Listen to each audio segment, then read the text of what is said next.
Добрий день, чистовані русини. Починаємо програму «Живий русинський язик». З вами я, журналіст Олена Копенець-Барта і священник отець Дмитрій Сидор. Вітаю вас. Вітаю вас. Ниць буде в нас така бесіда, то як русини давно знали проводити свій свободний час. Як вони не лише жили і трудилися, а й віддихали. В кожному селі, в городі були театри, були оркестри, музиканти, люди ходили в гості. Но то все було у якомусь порядку. Люди знали, як ото робити, коли, де і з ким. Завто будемо ниць говорити з отцем Дмитрієм. Щоби представити собі картину життя русинів, можемо собі подумати, якою було інтересне життя у людей. З одного боку, треба було створювати сім'ю, трудитися, все руками своїми. Но з другого боку, люди мали повну часу і свободного. І споминаючи, як розказував мій дідо Юрко, котрий прийшов в Америку, вернувся домів, купив усім дівкам, сестрам землю. Так от він розказував, як і потім і нянько покойний, Царство Небесне, що русини нігде не старалися перетружатися. І йшли на поле робити. Дідо і всі невістки і зятя рано-рано йшли на роботу на поле, доки не було сонця. Но коли вже в 11 годин появилося сильне сонце, дідо давав команду, усі лягали під віз, у тіньок, у тінь і спали. Годину, дві, дідо лиш уйшов з-під воза, поникав на сонце, і ще кить високоє, опять у тінь, аж уже на 2 години, 3 виходили, продовжали роботу. Не було якогось фанатизму. З другого боку, коли я проєктував кафедральний собор в Ужгороді, так я запроєктував при соборові актовий зал і бальний зал. А мені сказали, ви що? Так такого ніхто не чув, щоб ми займалися балами, актовими залами. Я їм відповів, да русини наші виросли на театральній сцені, в такому благословенному театральному іскусстві. І у кожному селі були по 2, по 3 такі групки, які давали концерти. Не говоря про те, які були унікальні вечорниці у наших людей, які вони були культурні, скільки там було співа, общення хлопців і дівчат. Так що я відповів їм. Ніч я нового не придумав. Як учора, так нині, так завтра. Ми, русини, хто учителі, педагоги, священники, представники культури, мабуть, пам'ятати. Нелем труд загнати людей на заробітку в Польщу, чи в Чехію, чи в Італію, де не мають вони ніякого доброго відпочинку, а й люди мають вдома бути після роботи свободний час, котрий мали русини много. Причому, скажу вам так, історія підтверджує рідкі моменти, коли русини голодували. І іменно за те, що були здорові, все росло, ліс був повної дичини. Такого, як тепер, не є, що звірки не знайдеш. Грибів, малини, ягоди, і тільки було яблук, груш, слив, що кожна сім'я то готувалася до зими. І так, говоря про віддих свободного часу, ми не можемо повісти. Аж би нам все вдало нині так красно відпочивати, як наші предки, ми були б доволі благодатні, щасливі люди. А не так, як нині, перемучені, з одної роботи в другу, з одної зміни в другу. Це не життя, це обикновенний рабовладельчий період. А то рабство русини прото знали і ніколи не пересилювали себе. Віддих, молитва завжди були тим часом, коли чоловік, русин, восстанавлював свої сили. Дуже файно за це говорите, а я не можу затямити, як мені старші люди казали, що то було раніше візита, як люди ся один із другим общали, що то не було якоїсь такої наглої, сплетні, ми кажемо, а люди ся збирали для таких необтяжливих бесід після служби у неділю. Візита держала 15-20 минут, не більше і не менше, аби не докучати хазяїнові між службою і обідом. Кожен собі йшов домі обідати. Мені розказували, що подавалося туди. Легка така закуска, маленька тістечка, такий легкий, як тепер кажемо, аперитивчик, там лікер, щось таке. І бесіда йшла така приємна, бо люди після служби вже всі з таким благодатним таким настроєм. Просто був знати, як у нас деколи казали, як світ стоїть. Поговорили і розійшлися. І так і театри були, і так і музиканти були, і розповідали мені, що бали були в присутності дорослих, там ці тютка, ці хресні, ці батьки, йшли і везли, наприклад, у сім'ї 3-4 дівок, бо сім'ї були великі, дітей було много. І вже всі такі, що їм казали на вдажу, треба їх було десь возити, бо їх люди бачили, хлопці, так, життя є життя. А й був в присутності батьків ото було, і кіть хотіли когось провожати там, зустрічатися, якось так з тою дівкою, то батьки гостили, але теж все було регламентовано, чим і як. Батьки, то все було на очах, бо то було красно. І музика була троїста найчаще, а оскільки був духовий оркестр, як по-нашому банда, то було вже великий праздник, то вже були великі танці, то вже великий був бал. Ну і ще казали, що навіть у паркові, у Мукачеві, то що старий парк, там і дотепер є в то місто, таке, якась з колонами, така ротонда якась, ну вже не є на ньому криші. Там усе в неділю духовий оркестр грав, так мені казали старі люди, і коло нього такий круглий танцплощадка, де могли танцювати молодці, ко хотів у паркові по неділям. Люди знали, що то не обов'язково мав бути ресторан, а може було і так файно. Представте собі картину, що у старі часи, у недільку, люди всі виходили, кожен на свою лавочку коло хижі, одіті в файну одежу, различні сорочки файно вишиті. І ціле село, коли чоловік йшов долі селом, горі селом, мігся з усіма поклонити, попривітатися. А от тепер йдеш селом і споминав Шевченка, село неначе погоріло, неначе люди подуріли, німі на панщину ідуть і діточок своїх ведуть. Поїхали наші люди за границю на заробітки, і села пусті. Мало того, що вже не увидиш людей в національних костюмах, всі втягнуті в джинси. Такоїся обстало, якщо хто буває в Румунії.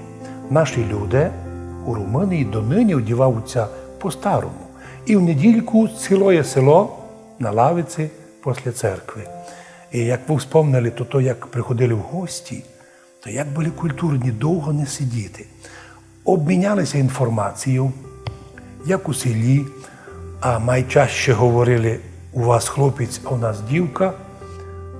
Любили такі бесіди вести. От вам. Тепер нам, русинам, лише так як сон, ото прекрасне життя, яке ми, наші предки, мали у минулому. Як би то добре було, щоб хоч щось часть того можеш встановити.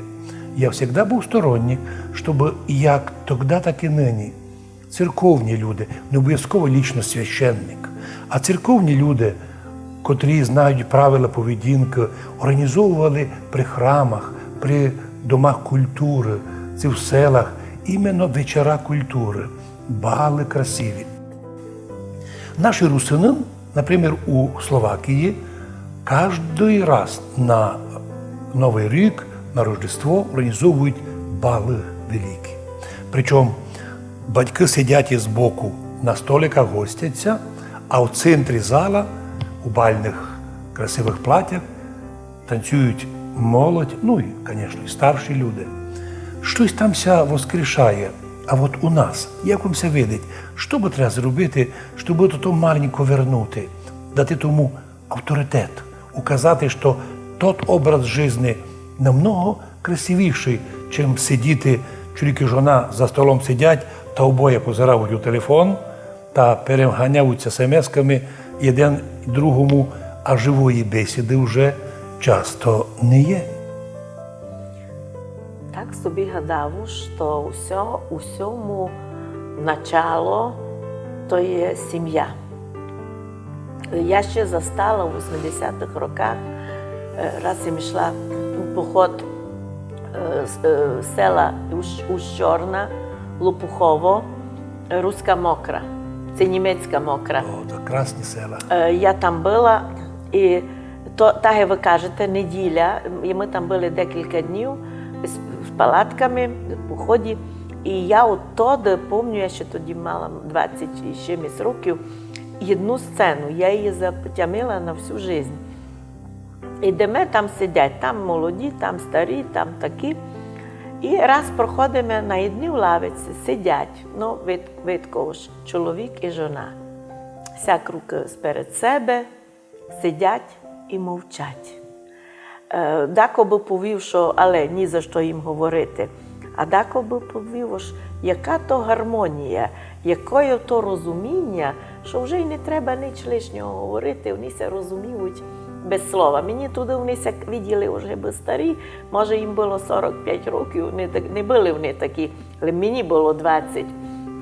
І я собі затямила, що як то добре, коли люди без слова, ну всі видять, що вони не роблять, вони спочивають, низька неділя, може з даком заговорять, а єдне з другим розуміються без слова.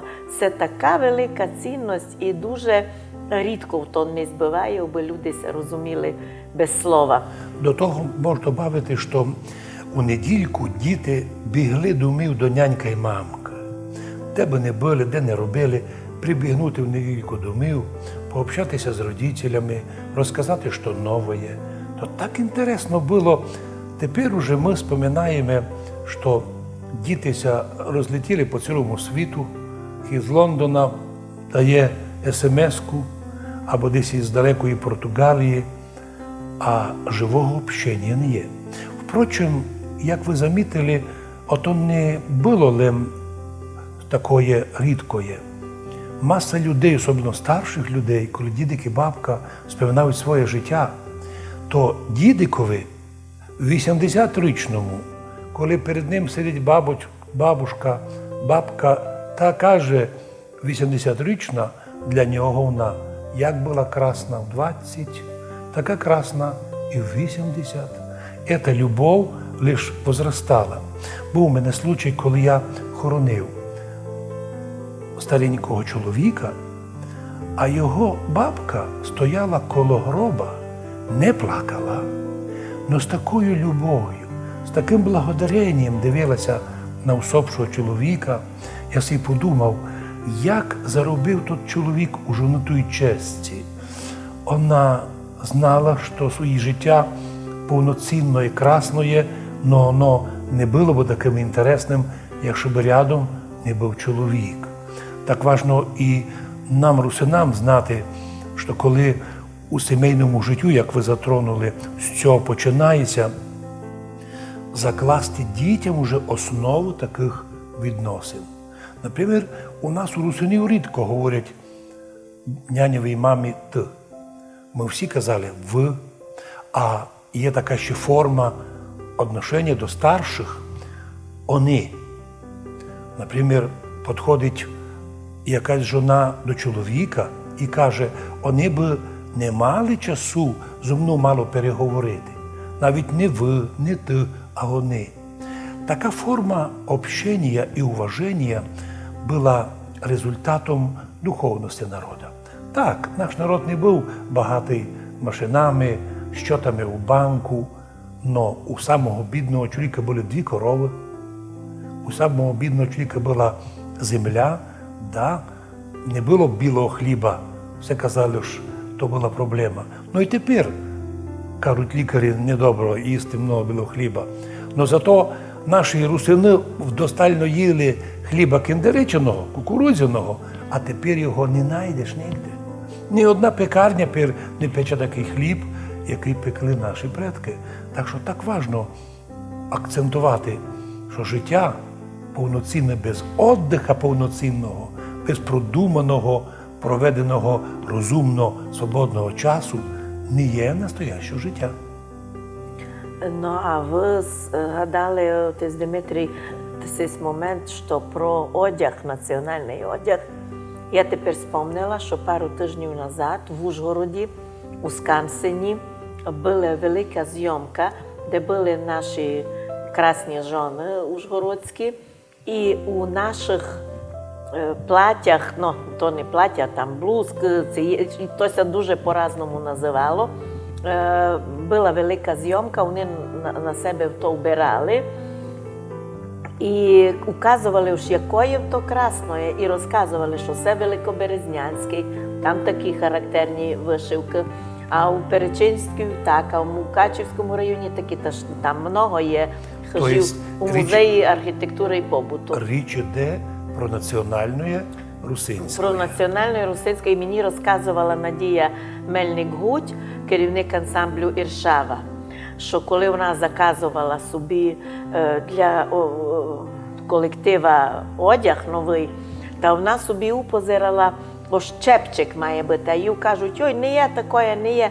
А вона каже, я прийшла сюди в музей і позирав, зайшли до хижі, ну, або до музейної експонат, як хижа, а там на постелі розкладені там якісь плаття, блузки і сі чепчики. І вона повіла, що видите, було таке. І вже я тямлю, десь у 80-х роках я ще застала в Богдані Рахівського району, я попала на Великдень.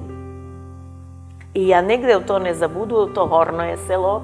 Я мало так була на узв'язку і позирав, як люди всі в національному, ну, у тому одягу, що є. То я такого ніде не бачила. Хіба хтось прийшов іздалека та казав, бо ж це може кіно знімають, що. А люди в неділю і на великі свята вони вбиралися сяк. Я вже не знав, як. Та традиція майже задержала в горах, доки там не прийшла так звана цивілізація. Хочу вам повісти, що коли ви употребляєте слово «гадати», то воно совпадає з русинським словом «гадати» «ворожка». Ми, русини, пользуємо скоріше слово «я собі думаю». Бо загадання у ворожки деколи може і покуту достати. Я думала, що ворожити ворожки, бо моя бабка казала, я собі гадав. Ну, бабка так казала, я так за то затямила. Практично, оскільки ті два слова совпадають, то би не було двозначного, краще їх в інших ситуаціях коснувати. Розумів. Іменно коли говоримо, що я собі думав, бо я собі гадаю, значить маєш свою гадалку. Тож, найно. Наш народ дуже осторожний був до гадалок. Так, в селі якась одна-дві ворожки все були, але за них люди знали і їх обходили. Русинися не бояли ворожок, бо всі знали. Кося сповідає, причащає, то на того ворожки не діють. Хлопці, коли йшли сватати дівок, то все їм казали, ніч не їжте доки не перекрестите. Що би там не було, якісь там ворожки вам нальють, все це буде паралізовано. Такі старші люди вчили молодь. Ми теж кажемо, що в цьому мірі, коли ми виходимо з храма, ми крестимося, виходимо з свого дому, крестимося, просимо у Бога благословення. Так і наші предки поступали, і ніде ніякі ворожки їх не брали. А от наоборот, як тоді, так і нині, люди, коли думають, що вони не церковні, а то їм ніч не похибить, до церкви не ходять, не сповідаються, не причащаються. Їмся видить, що вони такі ж захищені, як і другі. Раз їм дивляться, сама слаба ворожка. Одняла від нього ноги, одняла від нього руки, одняла здоров'я. Ми не знаємо той механізм сатанінський, котрий діє, але знаємо одне правило. Аж ти відступив від Бога, ти во власті сатани. Як казав Господь, хто не зо мною, той проти мене. І русини про то знали. І тому ворожця не бояли, але в селі завжди помнили, міг бути один п'яниця, міг бути один блудник. Но село чітко ограждало їх від впливу. І таких деколи сімей не хотіли брати хлопці і дівчат. Дівка могла бути красна, а вона з тої родини, де жили п'яниці, блудники, а хто знає, може вона генетично такої має. От як наші русини сокотили, щоб сама роди були чисті духовно і були такі незап'ятнані п'янкою і блудом. Зато передавалося в будуще добре. Но, повторюся, швидко то було при тому, що люди добре знали віддихати, знали свободне своє время, а много в нього було, коли пішла пізня осінь, зима, то там це лише ставало єдно. Струки, кендерицю чистити, пасулю лущити і на вечорницях співати пісні. Так нам важно, щоб ми нині ту тему, яку ви підняли, щоб ми її якби зафіксували у серцях наших людей. Трудитися треба, але мати дуже добрий віддих. Не просто лежати, а й змінити образ роботи. Тим більше, що перемучені люди часто бувають хворі. Наші русини все казали, ну нащо ти пішов на тяжку роботу з производствами тяжкими, щоб втратити здоров'я, а заробити великі гроші, а потім за ті великі гроші лічити організм та відновлювати здоров'я. Русини ліпше робили, не перегружалися, ніколи не переїдалися. І мало інтересно буде і смішно. Наші предки все казали, були ми на свадьбі, упили ми по 3 штемперліки, це було 20 грам. По 3 штемперліки і пішли ми домів. Нинішні люди, котрі привикли гостити безмірно, для них це надсмішка. Як ото? Яка то свадьба із 3 штемперліками по 20 грам? Да, були такі свадьби. На свадьбах нікого не було п'яного. А коли був якийсь чоловік такий у старі часи, так він ризикував зафіксувати себе як чужий для всього села. Я желаю і вам теж генерувати нові ідеї, нові такі теми, бо ми знаємо много про многое, але нам треба сформувати вопроси. Я желаю, щоб і наші люди-русини навчилися в цьому мірі не перегружатися, сповідатися, причащатися систематично, читати духовні книжки, а в недільку навістити родичів і близьких, а у свободний час обов'язково видіти родителів. Ну і вам желаю, щоб ви і в будущому свій талант і способність, як журналіст, як музикант, а ви прекрасно граєте на фортепіано, щоб той талант ви, поки є можливість, дарили нашим русинам. Дякую, з Божою помочю прислужитися, все буду рада. І на прощання хочу повісти, що слава Богу, є у нас ще такі сім'ї мого віку, котрі 2-3 дітей кожну неділю йдуть до батьків і звідають, а що там, як, що. Усе поливка, голубці, все вже десятиліттями, ми всі збираємо. Хіба хтось десь пішов, щось таке. Так що десь воно ще все жиє, і вони передають своїм дітям. Це така добра новина. І з цим добрим хочу завершити програму. Це була передача «Живий русинський язик». І з вами була я, журналістка Олена Копенець-Барта і отець Дмитрій Сидор. З Богом сядемо.